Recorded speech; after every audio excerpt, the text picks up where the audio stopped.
Acts, chapter 22. Men, brothers and fathers, hear my defense now to you.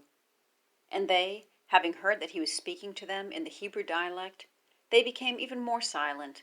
And he says, I indeed am a man, a Jew, having been born in Tarsus of Cilicia, and brought up in this city at the feet of Gamaliel, having been taught according to the exactness of the law of the fathers, being zealous of God, as all you are today. And this way I persecuted to death, binding and delivering up to prisons both men and women, as also the chief priest testifies to me, and all the eldership, from whom also having received letters to the brothers, to Damascus I was going on, to bring also those there bound to Jerusalem, that they might be punished. And it came to pass in my going on, in coming near to Damascus, about noon, suddenly out of heaven there shone a great light around me. I also fell to the ground, and I heard a voice saying to me, Saul, Saul, why do you persecute me? And I answered, Who are you, Lord? And he said to me, I am Jesus the Nazarene, whom you persecute. And they who are with me saw the light, and became afraid, and they did not hear the voice of him who was speaking to me.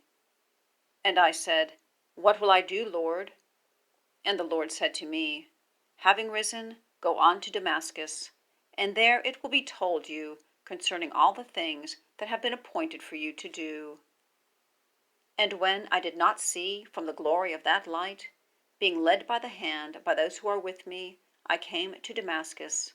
And a certain one, Ananias, a pious man according to the law, being testified to by all the Jews dwelling there, having come to me and stood by me, said to me, Saul, brother, look up. And the same hour I looked up to him, and he said, The God of our fathers chose you beforehand to know his will, and to see the righteous one, and to hear a voice out of his mouth, because you will be his witness to all men of what you have seen and heard. And now, why do you linger? Having risen, immerse yourself, and wash away your sins, calling on the name of the Lord. And it came to pass, when I returned to Jerusalem, and while I was praying in the temple, I came into a trance, and I saw him saying to me, Hurry, and go forth in haste out of Jerusalem, because they will not receive your testimony concerning me. And I said, Lord, they know that I was imprisoning and was scourging those believing on you in every synagogue.